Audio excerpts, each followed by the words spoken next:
L'univers de Gaudi, celui d'un visionnaire, lançant vers le ciel un monument vivant, démesuré, qui défie l'espace et l'équilibre. Une tour montant toujours plus haut, toujours plus foisonnante, pour éclater en une croix baroque, aux courbes si douces qu'on en oublie qu'elle fut un jour un outil de mort. Une croix baroque devenue symbole de vie. Un visionnaire qui envoie dans le temps une esquisse, un projet pour les siècles à venir, un dépassement pour les hommes à venir.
La Casa Batlló était à l'origine un bâtiment banal que son nouveau propriétaire voulait faire raser. Mais Gaudi avait d'autres idées. En 1904, il rajoute plusieurs étages et crée une double cour intérieure. Un puits de lumière pavé et carrelé de céramique claire, en camailleux de bleu, foncé en haut, clair en bas, destiné à aérer et éclairer uniformément les pièces. Il crée une ambiance sous-marine en ouvrant des portes larges et ondulées, des fenêtres en forme de hublot, des corridors arrondis en ove ou en parabole, des murs voûtés. Comme dans le loft, à l'origine, étage de la blanchisserie, et ses 60 arches qui se succèdent comme dans le ventre d'une baleine. Il dessine un jardin intérieur répondant à la façade arrière, avec ses pots et parterres décorés de céramique, selon la technique des trencadis qu'il a abondamment utilisée dans toutes ses œuvres. Et surtout, il crée cette façade ondulante, asymétrique, martelée et colorée, couverte de mosaïques couleur de mer, festonnée de balcons en fer forgé, immédiatement identifiables. Le tout couronné par un toit aux couleurs plus chaudes, farfelu, en forme de dragon, et surmonté de la fameuse croix aux 4 branches.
La Casa Mila a été surnommée ironiquement la Pedrera ou la carrière de pierre par les Barcelonais de l'époque pour se moquer de ce tas de pierres blanches. La Pedrera est un assemblage de poutres de fer boulonnées en forme de voûte catalane, d'arcs de pierre ondulées et de pierres taillées, indéfiniment retouchées par des tailleurs de pierre jusqu'à l'obtention de la forme exacte dessinée par Gaudi. La maison est en fait composée de 2 édifices adossés, ne communiquant que par le rez-de-chaussée, et chacun avec son puits de lumière. Mais les façades sont dans la continuité, de style et de forme, donnant à l'ensemble l'aspect d'un rocher ondulant, modelé par la mer.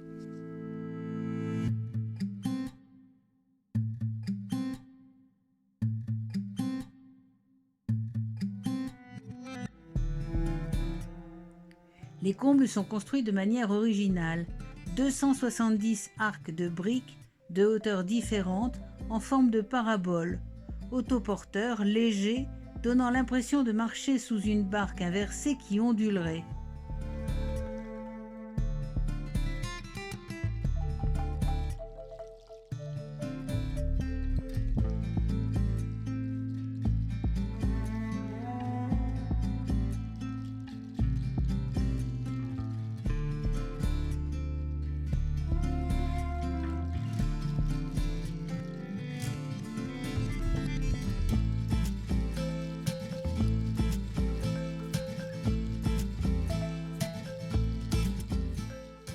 La terrasse du toit est une promenade onirique dans un véritable jardin de sculptures, ondulant au rythme du dénivelé des combles, sinuant en petits espaces esthétiques et variés. Elle est dominée par les 2 tours de ventilation hautes de plus de 5 mètres et sculptées. Les 30 cheminées en forme d'hélice ornées d'une petite coupole ont été comparées à des casques de soldats romains. Les 6 sorties d'escalier, de formes et de matériaux variés, sont chacune surmontées de la croix à 4 bras de Gaudi.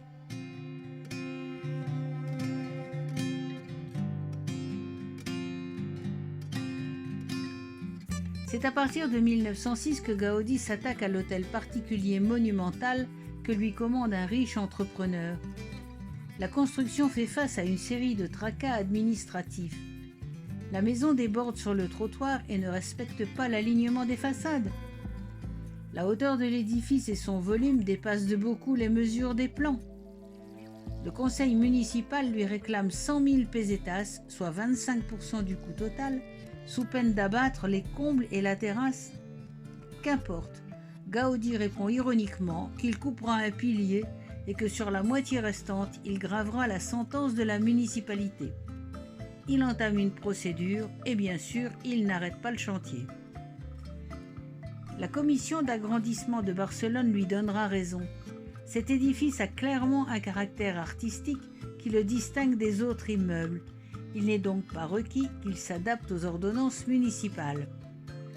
Ouf, Gaudi peut terminer sa maison et surtout la terrasse qui faillit ne jamais exister.